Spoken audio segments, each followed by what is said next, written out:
C'est Gauthier et bienvenue dans Screenshot, le podcast où l'on revient avec mon invité sur un film qui l'a marqué et son rapport au cinéma. Aujourd'hui, je reçois Robin. Salut Robin. Salut. Comment ça va ? Ça va bien et toi ? Ça va bien. Est-ce que tu peux te présenter s'il te plaît ? Bien sûr. Je m'appelle Robin. J'ai 24 ans. Je suis graphiste, donc je travaille dans l'audiovisuel. J'ai l'impression d'être dans Next, tu sais, le gars qui dessine le plus. Salut, c'est Robin, j'ai 24 ans. Non, que dire d'autre ? Je sais pas, j'aime bien le cinéma. C'est pour ça que je suis là aussi. Et du coup, comment tu définirais ton rapport au cinéma ? Rapport au cinéma, en vrai, ça dépend des périodes. Là, dernièrement, tu vois, le dernier film que j'ai vu au cinéma, c'était en juillet. C'était Le Roi Lion.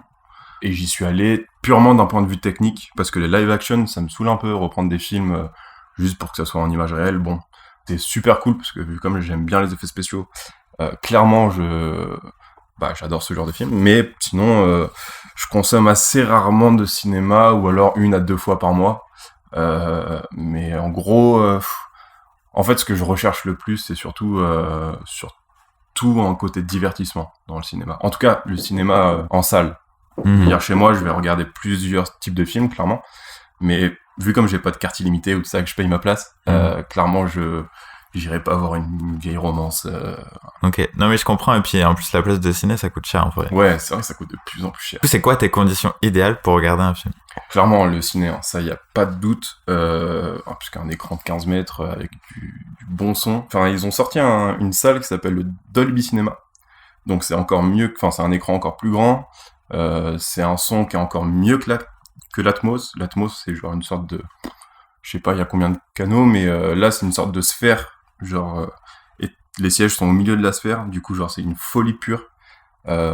Du coup, ouais, le cinéma, clairement. Après, être à la maison de temps en temps, c'est pas mal aussi. Mais ça dépend le genre de film. Tu vois, genre un blockbuster, je le regarderai pas sur un petit écran parce que il se passe plein de trucs à l'image et voilà. Qu'est-ce que t'aimes, qu'est-ce que tu recherches quand tu regardes un film ? Quand je recherche un film, clairement, je pense que je vais faire comme toutes les réponses de tous les gens qui sont passés avant toi, avant moi. C'est clairement d'être emporté, en l'espace d'une heure et demie, 2 heures, de genre oublier ma vie personnelle et genre de me focus sur ce qui se passe à l'écran, de me sortir du film en mode waouh, genre c'était fou, genre de ressentir des émotions. Ce que je kiffe en fait, c'est surtout genre l'imaginaire qui rattrape la réalité. Je sais pas si tu vois ce que je veux dire. En gros, genre un truc qui peut être plausible dans la réalité, mais qu'il y a un petit truc fictionné qui fait que genre ça rajoute un plus, tu vois. Et genre te dire, ok, mais en fait c'est peut-être possible. Je me rappelle très bien quand je suis allé voir les styles genre Rocky, ou j'en parlais justement de Rocky hier avec un pote. C'est une histoire cool, ça peut arriver. Mais il y a ce petit truc fictionné qui fait que ce personnage-là, il a une histoire de ouf. Tu te dis, ah, vas-y, ça pourrait être moi, tu vois. Et quand tu regardes Rocky, je sais pas toi, mais moi, quand je l'ai regardé au cinéma il y a très longtemps, j'avais envie de faire de la boxe, quoi. Non, mais tu sais, ce genre de film où tu as envie de vivre le truc aussi, tu vois. Et donc, c'est quoi les autres films auxquels t'as pensé quand je t'ai dit un film qui t'a marqué ? En vrai, je pense que j'ai pensé à Fight Club. Ah si, 99 francs. Non, 99 francs parce que ouais, ce film, j'avais trouvé fou. Je suis un grand fan de Jean Dujardin, donc en plus de ça, donc j'aurais pu sortir les OSS aussi, bien évidemment. Et le film que t'as choisi, c'est V pour Vendetta. Est-ce que tu peux me le pitcher un petit peu ? Ouais, bien sûr. Alors, ça se passe dans un futur proche. Il me semble que c'est genre en 2028 ou un truc dans le genre. Et en gros, c'est une sorte de dystopie de la société. Il y a un parti politique qui s'est mis en place, et c'est un parti complètement fasciste. Ce parti-là restreint les libertés du peuple pour plus de sécurité. Et il y a un personnage qui arrive de nulle part, qui s'appelle V, qui est une sorte d'anarchiste un peu révolutionnaire, et qui veut réveiller le peuple pour qu'il se retourne contre son gouvernement. Et pour ça, il va mettre en place un plan pour...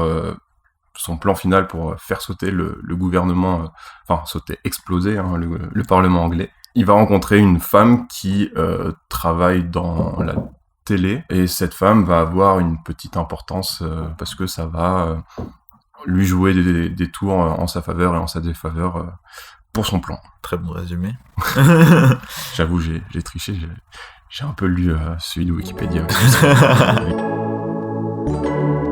Est-ce que tu te souviens de la première fois où t'as vu ce film ? Alors non, la première fois...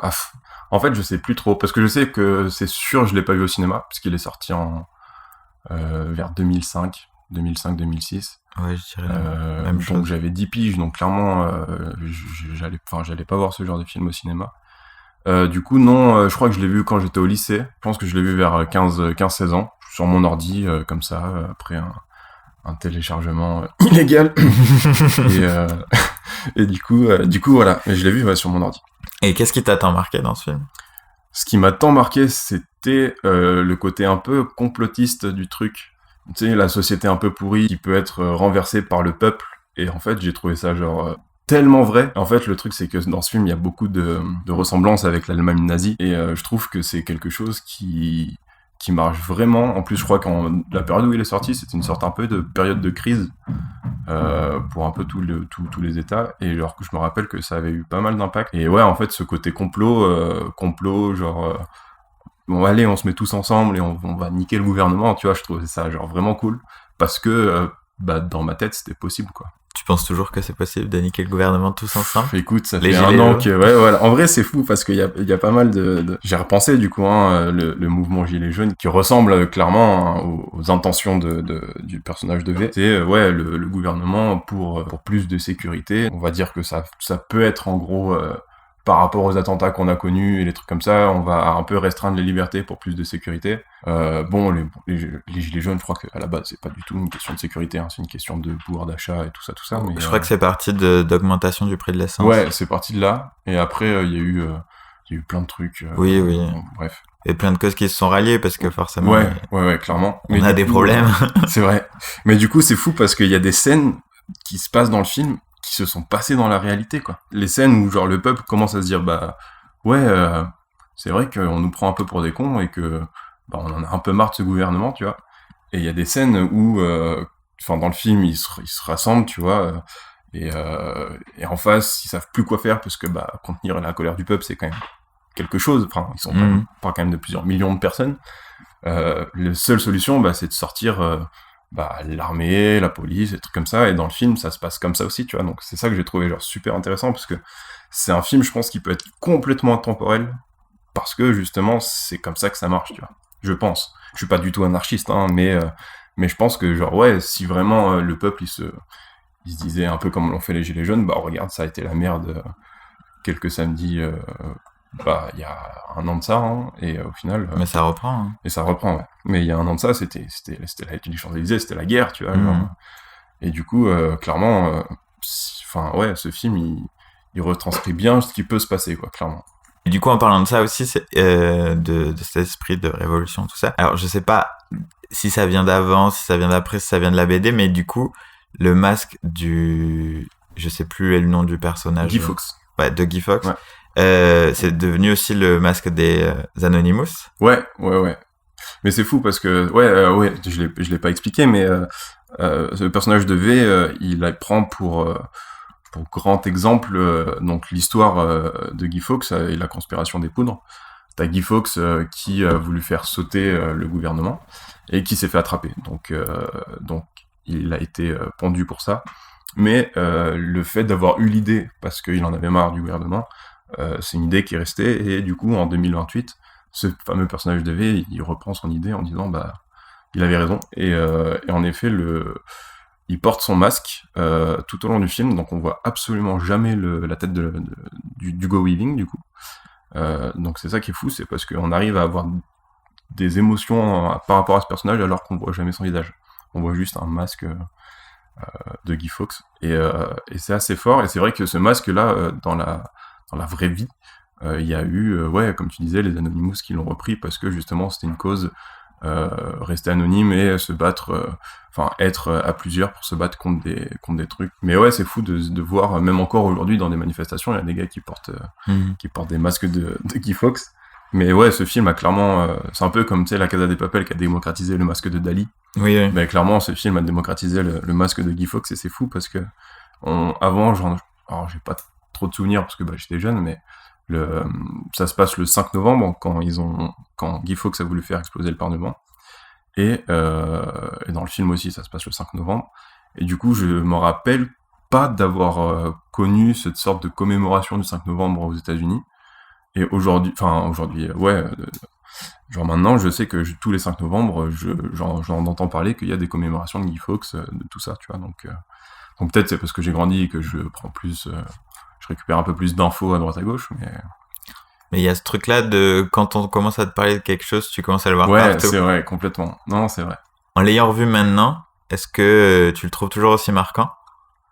Il est intemporel, ce film, tu vois, et il y a des... Alors, il y a des petits trucs qui me font un peu plus réagir aujourd'hui. Notamment, parce que genre maintenant je connais un peu plus l'histoire qu'à l'époque où j'en glandais pas une, mais tu vois tout ce qui s'était passé lors du Troisième Reich avec Hitler, les minorités qui étaient envoyées dans des camps de concentration, tout ça. Il y a un truc qui se passe dans le film, c'est qu'il y a un camp de concentration qui a été levé par le gouvernement, et il y a toutes les minorités qui y sont envoyées, donc c'est les homosexuels, les musulmans, les trucs comme ça. Et je comprenais pas trop à l'époque, il me semble, ce truc-là, tu vois, j'étais vraiment plus focus sur le côté révolution du truc. Mmh. Et aujourd'hui, il y a toute une histoire genre vraiment super intéressante et hyper bien écrite et très bien mise en scène, qui me font dire que en fait ça part de ça, en fait, ça part pas d'une révolution comme ça, allez, le gouvernement il nous plaît pas, on va le faire sauter, tu vois. C'est vraiment parce qu'il est arrivé des choses à des personnes que en fait il y a tout un esprit de vengeance qui arrive derrière, tu vois. Et aujourd'hui, ouais, quand je revois le film, tu fais plus attention à ces petits détails là parce que c'est des trucs qui sont primordiaux en fait dans la construction de l'histoire, quoi. On a commencé à en parler un peu en off, mais Ouais. j'aimerais qu'on parle un peu d'un truc qui m'a fait un peu tiquer, parce que tout ce que t'as dit, je suis assez d'accord, mais il y a un truc qui, moi, m'a fait tiquer, qui a rien à voir avec l'esprit de révolution ou quoi que ce soit, c'est la relation entre V et Nathalie Portman. Ouais. Qu'est-ce que t'en penses, toi? Bah, alors j'avoue que ouais, la première fois que je l'avais vu, je me suis dit un peu comme toi, que la relation, elle était un peu plate, enfin, pas plate, Non, c'est mais pas plate. en fait, si tu veux, la rencontre, c'est le hasard ou pas. C'est à toi de voir si ils se sont rencontrés par hasard ou pas, tu vois. C'est clairement pas expliqué, mais quand il y a la première rencontre, il dit que le hasard il n'y a pas eu de hasard, tu vois. Bon, très bien. Le fait qu'elle ait un passif aussi, ce personnage-là, donc le personnage de Nathalie Portman, avec les parents qui étaient aussi activistes et tout ça. Peut-être que oui, en effet, il a choisi, c'est l'élu, c'est comme ça. Mais il y a une évolution qui fait que je peux comprendre qu'à la fin, tu peux te dire c'est peut-être aller un peu trop vite, ou parce que oui, en effet, elle essaye de l'embrasser. Je sais pas si on peut le spoiler un peu comme ça. Bon, c'est pas vraiment... C'est clairement pas le pilier de l'histoire, la relation qu'ils ont. Mais d'ailleurs, je peux te parler en off de non-relation. Pour moi, c'était... il y a le prologue, c'est sur une voix off de Portman, justement, qui s'appelle Ivy, dans le film. Oui, j'avais oublié. C'est pour ça que j'ai dit d'abord. Mais tu vois, genre, encore une fois, le hasard, Ivy, V, ouais, il y a tout un truc qui fait que... bref, du coup, il y a un prologue, et en fait, elle dit un truc, comme quoi les idées, c'est ouais, en effet intemporel, que ça rallie des peuples, tout ça. Mais une idée, ce n'est pas un homme. Une idée, ça ne peut pas s'enlacer, ça ne peut pas s'embrasser. Et ce qu'elle recherche, ce qu'elle a perdu, elle, c'est pas une idée, mais c'est un homme. Et en fait, je pense que le personnage de V, tout le long du film, on voit jamais son visage. Clairement, il est porté par son idéologie tout du long du film. C'est qu'il a un plan et il va rien faire pour un peu l'esquiver, tu vois, genre. Et il le dit clairement en plus dans le film, c'est que il avait un plan et il l'a rencontré, et depuis il est un peu bouleversé, tu vois. Et à la fin, non, ouais, c'est pas vraiment la fin, mais quand il y a ce baiser... Si, c'est la fin. Ouais, si, c'est la fin. Quand il y a ce baiser, elle essaye donc, ouais, elle l'embrasse parce qu'elle a commencé à développer quelque chose pour lui, mais je pense que c'est plus une sorte de fanatisme qu'un réel amour, tu vois. Elle est tombée amoureuse de l'idée que lui, il a, enfin, qui représente. Oui. Et en fait, lui, c'est tellement une idée, c'est même pas un personnage, c'est vraiment une idée. Comme il disait, une idée, ça s'embrasse pas, ça ne s'enlace pas. Elle l'embrasse, Et lui, malgré tout, bah, il focus son objectif, quoi. Il reste clairement sur sa position et du coup, ouais, c'est un peu une non-relation, je trouve. C'est que elle essaye de le ramener vers quelque chose de plus humain et au final, non, ça n'arrive pas. Mais moi, le truc, c'est qu'il y a ce baiser, effectivement, dont on a parlé en off, mais il y a la séquence d'avant où elle vient et où il danse, Ouais. où en fait, je trouve qu'il y a une sorte de relation qui est pas vraiment expliquée entre eux. Parce que sans spoiler, leur relation est compliquée tout au long du film. Ouais. Et elle devient hyper... Froide. Non, pas froide. Enfin, je veux dire, à ce moment-là, justement, elle est plus froide, en fait, cette relation. Oui. Alors que c'est pas du tout ce qu'on nous montrait trop avant. Ça, c'est point de vue de l'histoire. Je trouve que soit il y a un manque dans ce qui était le scénario original, ouais. Enfin, donc la BD, soit dans le scénario et qu'ils n'ont pas pu garder puisque sinon ça faisait trop long. Ouais. Mais je pense qu'en fait qu'il manque vraiment quelque chose pour nous expliquer, puisque, enfin, même un peu avant, bon, je vais aller un peu dans du spoiler, quand elle... Non, pas cette scène-là. Non, mais quand il la crée, entre guillemets. Ouais. Et elle... Ok, ça passe. Oui, voilà. Elle devient reconnaissante alors qu'elle était énervée. Ouais. Je comprends pas vraiment ce retournement, en fait. C'est un peu que, tu vois, ses parents étaient activistes. Elle s'est rangée d'un côté de la société où elle travaillait pour des médias et tout ça. Et elle était victime, entre guillemets, de moins de liberté, plus de sécurité, tout ça. Et elle le disait, enfin, je crois qu'elle le dit même dans le film, que toute sa vie, elle a porté un masque. Et elle était pas elle-même, tu vois. Et en fait, je pense que, justement, ce passage-là, c'est vraiment un passage de l'autre côté de la barrière, où, en fait, V a complètement réussi à lui montrer qui elle était vraiment. Et elle le dit, elle ressent plus d'émotion. Bon, c'est faux, hein, clairement. Enfin, en tout cas, à l'instant T, c'est certainement vrai quand elle sort de la pièce. Mais je pense juste, elle s'est révélée. Et le côté un petit peu fanatique du truc, c'est un peu envolé. C'est-à-dire qu'elle sort de là comme si elle avait tout compris. Et en fait, V, c'est juste une personne pas à suivre, mais elle a entendu ses dires. Et elle se dit, bah, ouais, ça peut marcher. J'avoue que c'est un peu compliqué. J'ai pas vu T'as pas lu la BD, ouais. Moi non plus. Donc, il paraît que y a quand même pas mal de différences. Parce que justement, dans le comic, j'avais lu que c'était purement du fanatisme, genre vraiment extrémiste, tu vois. C'est un blockbuster, hein, donc c'est un film un peu... c'est hollywoodien aussi, même si ça a été tourné en Angleterre et en Allemagne, je crois. Mais du coup, ouais, je pense qu'ils ont essayé de mettre un peu plus de romance et d'humaniser un peu la relation qu'ils avaient, parce que faut quand même que ça attire un peu de public, tu vois. Je pense qu'il y a aussi ce contexte-là où si tu fais vraiment un truc vraiment très différent de ce qui se fait d'habitude, bah ça marchera peut-être pas autant, tu vois. Parce que je sais pas si tu regardes la bande-annonce, elle est nulle à chier. Hein. Mais oui, parce que... La bande-annonce, c'est autour d'une romance entre les deux, alors que pas du tout, tu vois. Ouais, enfin, des souvenirs que j'en ai, parce que je l'ai pas rematé vraiment la bande-annonce, mais des souvenirs que j'en avais, c'était... Je m'attendais à ce que leur relation, elle soit vachement plus forte que ce qu'elle n'est vraiment, en fait. Parce qu'en vrai, leur relation, c'est vraiment peu important dans le film, ça doit être 10% du film, quoi. Ouais, j'exagère peut-être un peu plus, mais... Ouais, non, mais enfin, c'est une relation, mais comme tu disais, c'est une non-relation, quoi. Moi, il y a un truc qui m'a fait tiquer sur les effets spéciaux. Ouais. Et je sais que t'aimes beaucoup ça, donc. Oui. C'est la scène la scène finale avec les couteaux. Ouais. Où il y a l'effet de vitesse. Ouais, je vois ce que tu veux dire. Ok, enfin, c'est vraiment un truc qu'on voyait beaucoup à l'époque. Ouais. Mais c'est aussi quelque chose qu'on voit pas du tout à d'autres moments du film. C'est vrai. Et t'as totalement raison. Et je pense que c'est... Alors, déjà... Le comic, c'est quelque chose de graphique, et j'avais vu cette planche-là, et en effet, il y a, dans le comic, c'est traîné après les couteaux. Je pense que, vu comme c'est l'ultime scène, entre guillemets, de V, ils l'ont gardé, alors je pense qu'il y a un peu fan service pour garder ce côté graphique, mais je pense aussi qu'ils se sont fait un kiff, parce que, bah, c'est au scénario, c'est les Wachowski, donc qui ont fait Matrix, tu vois. Oui, oui. Et je trouve qu'il y a un côté un peu Matrix aussi là-dedans, tu vois. Oui, mais complètement. Mais enfin, voilà, comme je disais que c'est un peu Et de ouais, l'époque. ouais. C'est clairement un peu de l'époque. Je pensais à mais Matrix pourtant, le aussi. film est récent, 2005, 2006. Oui, oui. Donc, ouais, ce côté, c'est vrai que ça tourne en côté comique, clairement.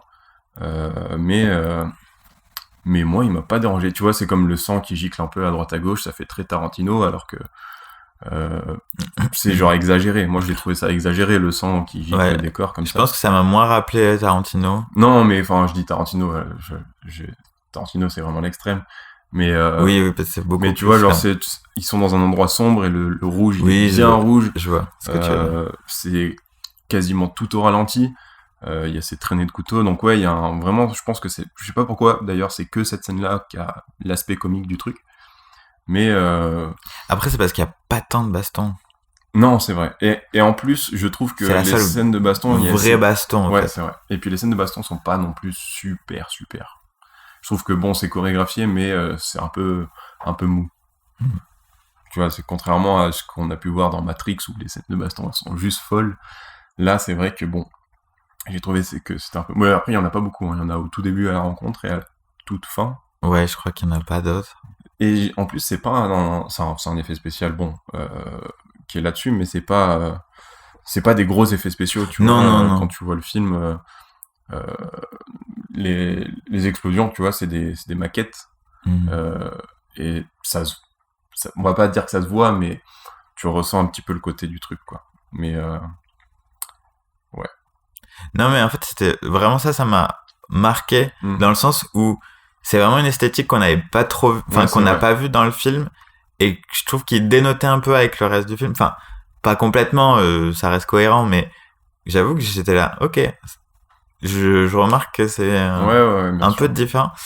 Et j'avoue que ton explication avec le fait que ça rappelle un comique, forcément, oui, les mouvements de couteau et tout ça. Franchement, pour moi, c'est une bonne explication. Je le garde comme ça. Bah, je vois pas d'autres excuses, en fait, tu vois, Oui, oui. à cette scène-là. Puis ça marche, quoi. Moi, je t'avais trouvé que ça marchait bien. Oui, donc, oui. Non, mais c'était pas un défaut. Ah ouais, non, clairement. C'était vraiment, Non, mais je c'est vrai trouve que que dans le ton, c'était un peu différent Ouais. du reste du film. C'est vrai que ça arrive un peu comme un cheveu sous la soupe. Pour ceux qui ne seraient pas encore convaincus de regarder V pour Vendetta, est-ce que tu aurais des derniers arguments? Ouais, j'en ai plein même. Non, mais en vrai, je vais me répéter encore une fois, mais ce film, je pense que tu peux le regarder n'importe quand. Il sera toujours aussi efficace sur un peu une sorte de dystopie sociétale du truc. L'un clairement des plus gros avantages du film, c'est les dialogues.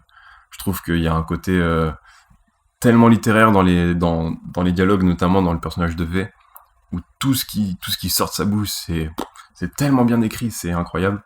Il y a des sortes de alors c'est pas des mini-scènes, mais tu sais, des personnages, je sais pas si tu vois les personnages qu'elle lit sur le bout de papier quand elle est emprisonnée. Oui, oui.